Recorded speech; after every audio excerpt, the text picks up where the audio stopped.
Midway through the week, welcome to CNN Student News. I'm Carl Azus. Thank you for making us part of your day.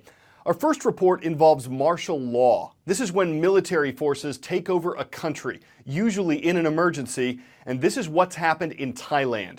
Tensions there have been building for months. People are strongly divided over Thailand's former Prime Minister, Thaksin Shinawatra, and his sister, current Prime Minister, Yingluck Shinawatra. A coup kicked Thaksin out of power in 2006. He's now living in exile. Many of those who oppose Thailand's government think Thaksin is still calling the shots through his sister. But there are many who support him and want him back in power. And these two sides have been fighting each other in violent protests. Well, after a lawsuit brought by senators who oppose the current leadership, Yingluck Shinawatra was removed from government earlier this month. The instability that followed is why the army says it imposed martial law. It says this could last a few months until things calm down, but it also says this is not a coup, that the military is not forcing a change in government, and that people should continue business as usual. Yesterday, in the town of Moore, Oklahoma,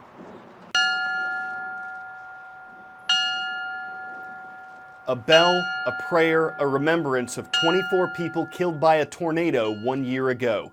It was an EF5, the most powerful classification of twister.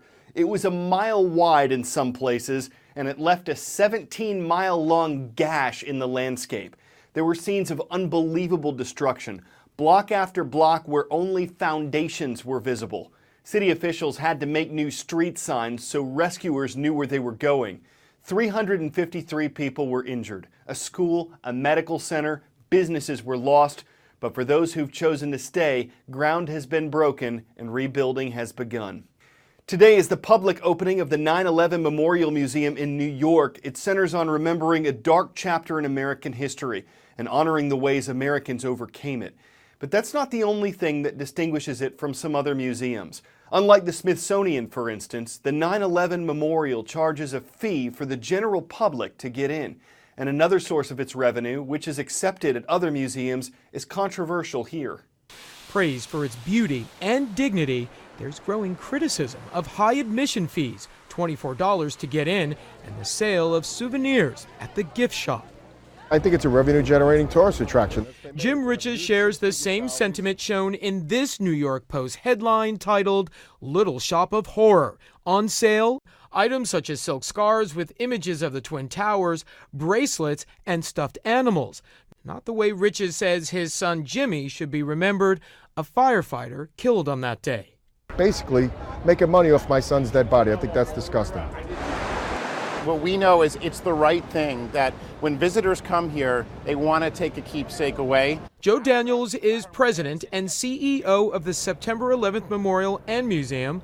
He has spent the last 8 years developing the site, which will cost an estimated $65 million per year to run. The museum receives no government funding and relies on donations, revenue from tickets, and money from that gift shop. Should you be extra sensitive about what you sell there? You know, the truth is, this is the United States of America, and the number one thing is, if you don't like what we're selling, don't buy it. The number one seller in our gift shop is a book called A Place of Remembrance, which talks about the building of the memorial. Do I expect to say that everything we've done here is absolutely 100% right? There's always bumps in the road. Lee Ielpi lost his son Jonathan, who was a firefighter here. And while not perfect, Ielpi says the 9/11 Memorial Museum is like the USS Arizona Memorial in Pearl Harbor, or the Oklahoma City National Memorial and Museum, which are also located at sacred sites and have gift shops. Somebody has to pay for these things, regardless how powerful it is. For Ielpi, the feeling he has for his son when he sees his name at the reflecting pool far outweighs any controversy. It's reflecting absence. It's as if their souls are falling into the water. A fitting tribute for Jonathan? For all of them, yes, absolutely. Jason Carroll, CNN, New York. Time for the shout out. What was the occupation of the person who designed the current American flag? You know what to do. Was it seamstress, Marine, student, or senator? You've got 3 seconds. Go. Robert G. Heft was a 17-year-old high school student who designed the flag for a history project. That's your answer, and that's your shout-out. He got a B- on the project because his teacher reportedly thought it was unoriginal. But when the design was accepted by the U.S. government, the grade was changed to an A. You're going to see a lot of those Robert G. Heft design flags across the U.S. this weekend. Monday's Memorial Day, when America remembers its fallen servicemen and women. Whether you know anyone who served in the U.S. military, chances are you've seen troops portrayed in movies. It's part of a long-standing partnership between Hollywood and the armed forces. Whether it's launching a coordinated attack on Godzilla, using precision aim to take out pirates in Captain Phillips, or killing Osama bin Laden in Zero Dark 30, America's favorite blockbuster hero is America. Hello. Gee, looks like I'm back in the movies again, doesn't I? From the patriotism of World War II to the special effects of modern day, the U.S. military has long had a symbiotic relationship with Hollywood. In many of these films, the Pentagon offers its expertise, equipment, and locations in exchange for some oversight as to its big screen portrayal. When it comes to the movie industry, they want authenticity. It's much cheaper for Hollywood to go through the military than to stage something like that completely on their own. By glamorizing the armed forces in this theater, the Department of Defense hopes to bolster its ranks in the military theater while boosting morale for those already enlisted. It's about portraying the military in a positive light, spit shining their image. If we talk about retention, it's making people in the military feel proud of what they do, and it's almost like, a campaign video. The practice of using the military for film cameos is not without its critics, such as former Navy SEAL Harry Humphreys. It's gotten out of hand. There's entirely too much being discussed about a community that lives on the fact that it's a group of folks that thrive on a concept called silent pride. After all, movies like Godzilla may glorify enlistment for young fans, but obviously it's far from the true gore of real battle. Still, after more than 10 years at war, the line between America's movie stars and war heroes continues to blur. Frag out! In 2012's Act of Valor, real Navy SEALs portrayed themselves. While last year's Lone Survivor paired actor Mark Wahlberg with Navy SEAL Marcus Luttrell to tell the story of Luttrell's real brush with death in Afghanistan. How close is it to what happened?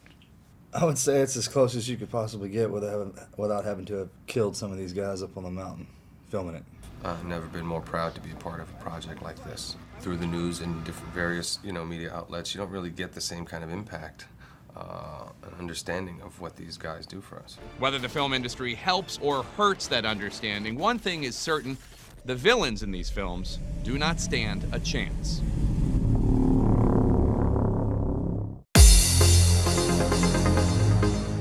We're taking roll from around the globe today. It's Worldwide Wednesday on CNN Student News. In New Brunswick, Canada, great to see all the students at Bath Middle School watching.